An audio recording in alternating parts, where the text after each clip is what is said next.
Hi! Good morning mga ka-winners! Pangarap mo bang magkaroon ng unli supply ng luya sa inyong kusina? Kung oo, may babahagi ako sa inyo. Kahit na ito isang piraso, ay pwede natin itong paramihin. Paano? Panoorin ang video ito. Marami sa atin ang kadalasang gumagamit ng luya sa pagluluto. Alam mo ba na ang luya ay nagtataglay ng substance na kung tawagin ay gingerol. Ang amoy at lasa nito ay nagmumula sa natural oils at isa na rito ang gingerol. Dahil sa gingerol, ang luya ay nakatulong sa paggamot ng ubo, sipon, trangkaso, at makating lalamunan. Hi, this is Bing and welcome to my gardening journey! At hito tayo sa may tindahan, pumipili ng magagandang luya na pwedeng nating maitanim para ito'y padamihin. Dahil sa mahal na ng kilo ng luya dito sa amin, ay mas mainam na tayo'y may sariling tanim.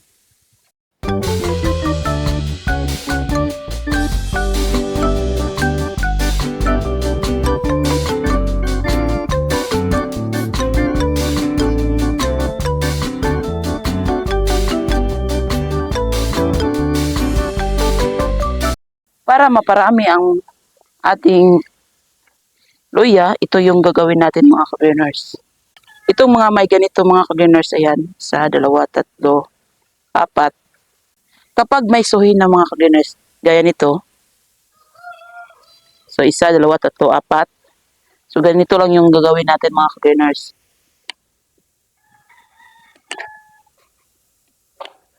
So ayan. At meron ako dito mga inihanda na plastic cups para kita natin ang kanilang pagtubo dahil klarong-klaro yung kanilang ugat. So bubutasan lamang natin itong mga plastic cups.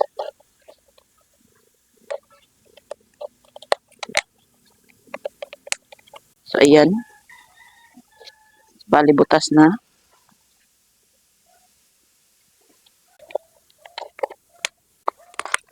Ito may dati na itong butas dahil ginagamit ko ito noong nagtatanim tayo ng grapes.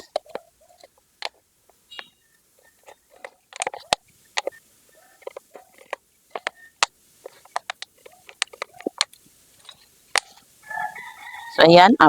Dahil 4 lang yung ating luya, ay pwede pala ito. Magiging 5 ito mga ka-greeners. Yan. Pag may ganito.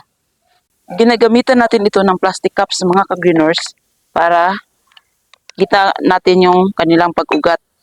So bali, ito yung unang steps natin sa pagtatanim ng luya.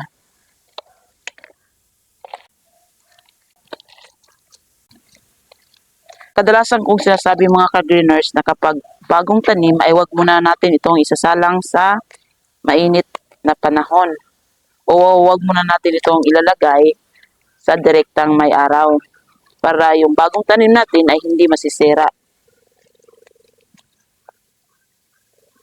So, yung may suhi ay upward natin at ito pa ganyan.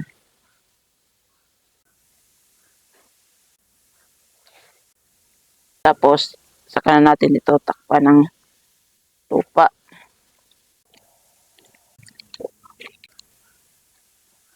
At saka natin ito didiligan.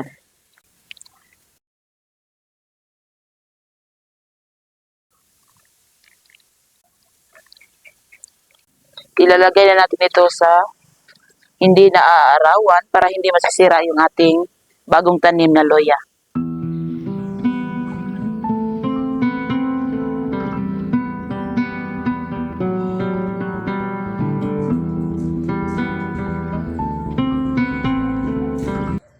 Makalipas ang 14 na araw, ayan o, kitang-kita nyo naman na may pagbabago o makikita na natin ang kanilang pagtubo kung saan may kaunting umusbong. At klaro nyo naman itong ugat. Ayan o. So ibig sabihin yan ay may pagbabago na talaga sa ating tinatanim. So mag-iantay tayo ng 30 days na magkaroon ito ng maraming dahon.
After 30 to 35 days mga ka-greeners, so ito na ang itsura ng ating luya.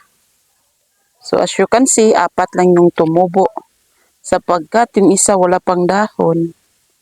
Di pa siya nagbibigay ng dahon, pero ito siya. Yun. Yan yung itsura ng isa natin. Luya, tingnan natin. Kung nagka-ugat ba ito. Huhukayin natin mga ka-greeners. Dahil sa 5, siya lang yung kaya pala hindi nagka-ugat. Nalanta. So, bali, 4 lang yung may tanim natin at itong basil, oh. May basil na nanggaling dito, saka bumagsak sa ating tinanim na loya. Ayan. So, 4 sila. Kahit yung isa ay nalusaw, pero may 4 naman. So, pwedeng-pwede na natin itong ilipat sa sako. Bakit nga ba sako ang ating pagtataniman? Sapagkat yung sako ay madali lang siyang maabunuhan ng lupa at saka madali lang ding mahukay yung ating loya. Kapag umabot na ito sa tamang edad, from 8 months to 1 year, marami na itong laman. So, yan yung panahon na mag-harvest tayo. So, sa ngayon, ilipatan muna natin ito sa mga sako. So, isa, wala nang chance siguro to. So, yung 4 na lang yung ating itatanim.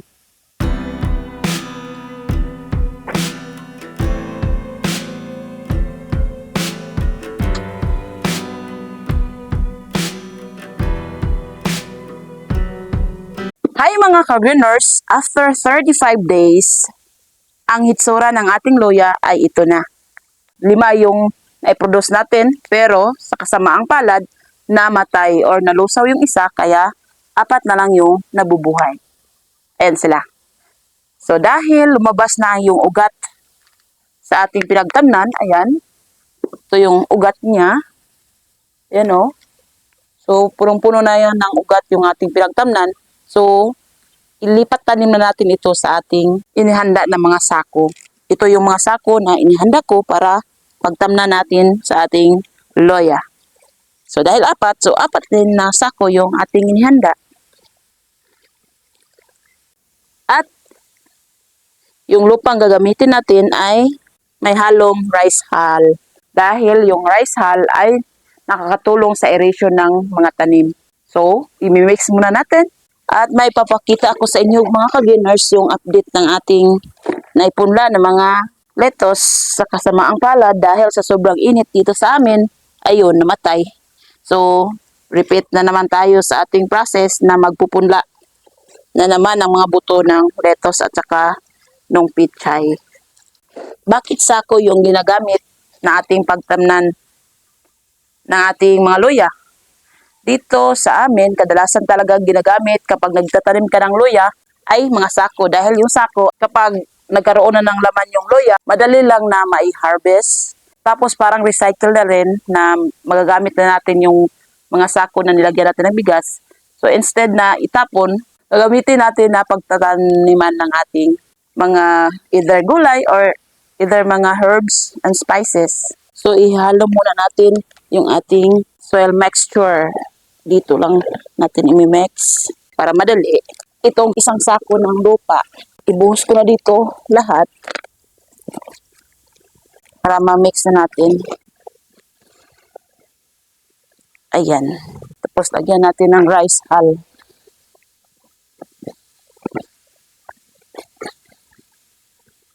So, ihalo lang natin ito ng mabuti.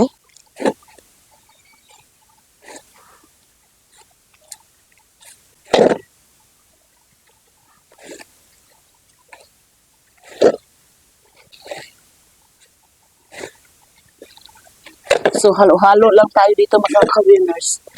Imikos-mikos natin itong lupa natin. Mikos-mikos.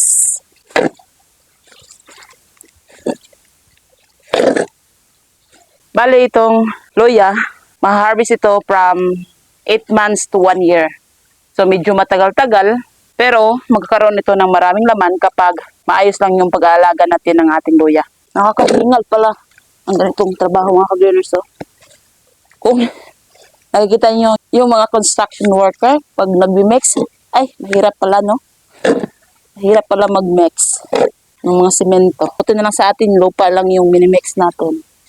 Medyo magaan.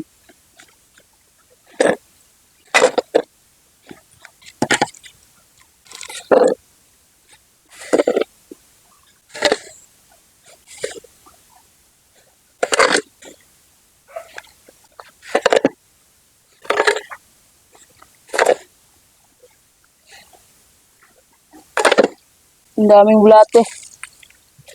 Ayan oh, mga bulate.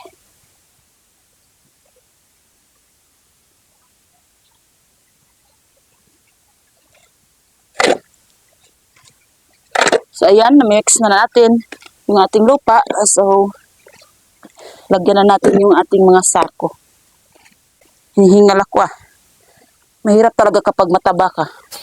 Madali kang mahingal. So, di muna natin pupunuin yung ating sako. So, bale, kapag tutubo na siya, saka pa tayo magdagdag ng lupa. May pasok yung anak ko, kaya solo lang ako dito.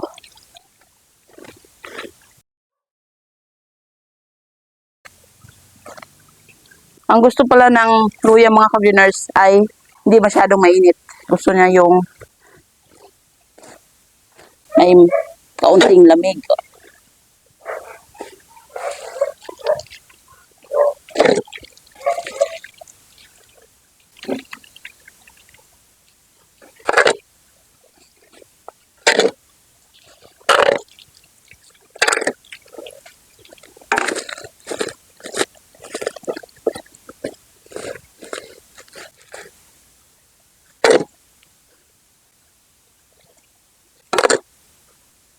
So, ayan mga greeners, lalagyan na natin yung mga sako natin ng mga lupa. So, lipat na natin yung ating mga luya. Ayan o. Yung ugat niya.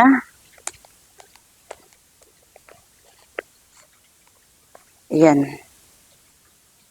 Kasama yung bisil natin. So, hayaan lang natin itong bisil na ito.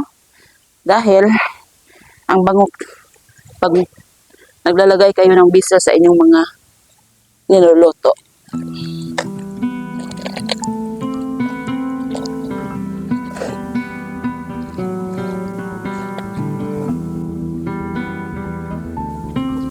So, punong-puno na talaga ng ugat yung, ayan o, ayan yung ugat niya.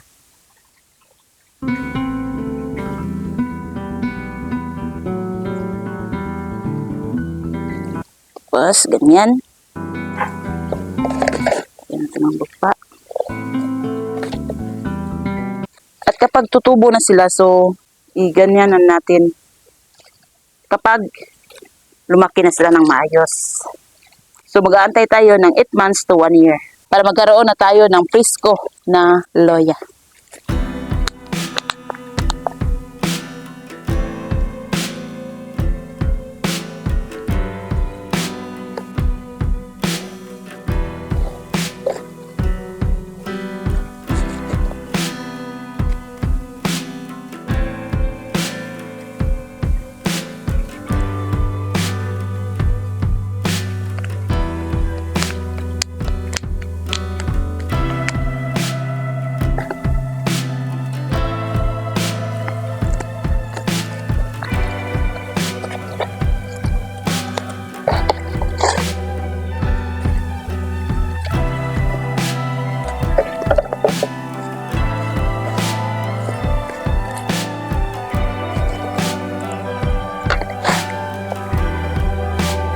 So, ayan, at tatapos na din natin maitanim yung ating luya.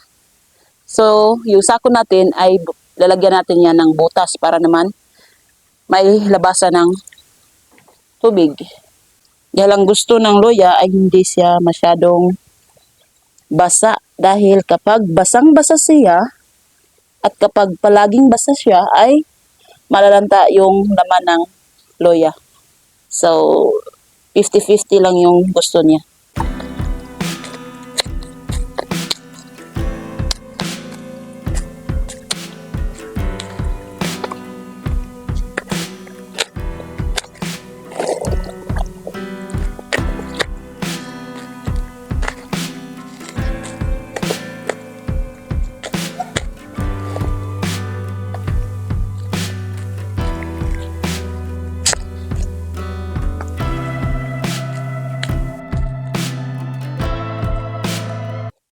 So ayan mga ka-greeners, naitanim or nalipatanim natin ito sa mga sako at nabutasan na din natin yung mga sako.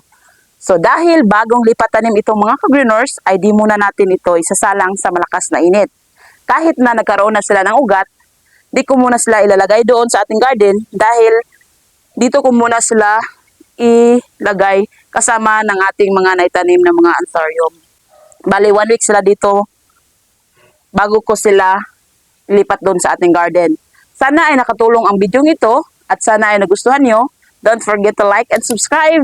Thank you for watching. God bless and happy gardening!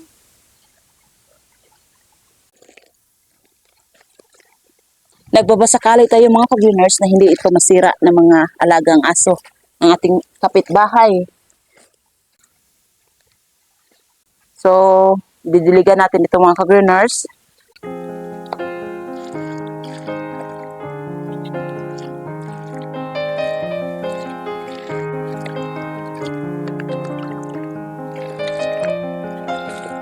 At mga ka-greeners, may ipapakita nga pala akong update sa ating mga tanim. Nakakalungkot nga mga ka-greeners dahil nasira or namamatay yung ating lettuce at saka pichay. So para maintindihan nyo, so ito na sila ngayon mga ka-greeners. Yung Malabar spinach natin o alugbati mga ka-greeners ay mataba. Dahil sa tulong ng ating kakwate, kung saan ay medyo malamig dito banda.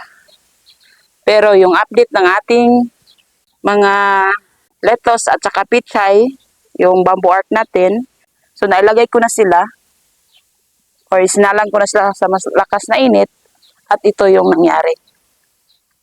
Ayan. Ayan, nalusaw. Parang wala nang tanim mga ka-greeners. Yan o. So, napakalakas talaga ng init dito sa amin mga ka-greeners.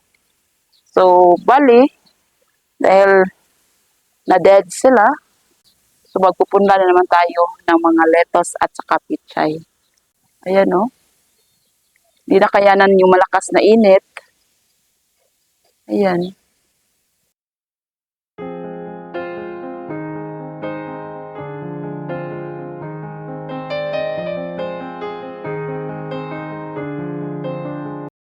So, buti na lang yung mga pichay natin sa ating mga coconut shell. Lumalaban. Ayan o. Lumalaban sila mga greeners. At saka yung ating tanglad. Lumalaban pa rin. Pero hindi talaga nakayanan ng ating self-watering system na bagong lipat tanim na mga pichay at lettuce.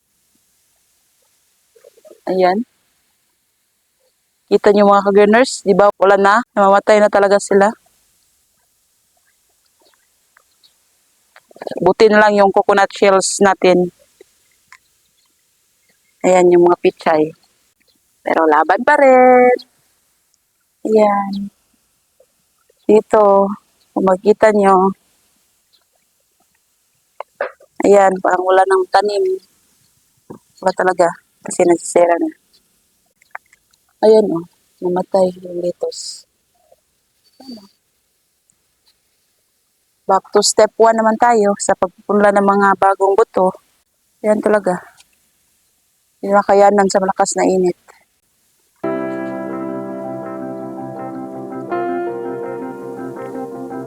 May isa pang papaya mga ka-greeners. Ayan, kukunin natin yan mga ka-greeners.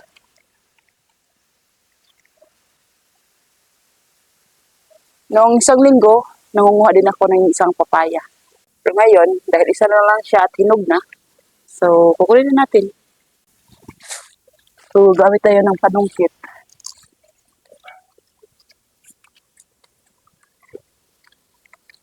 Ay!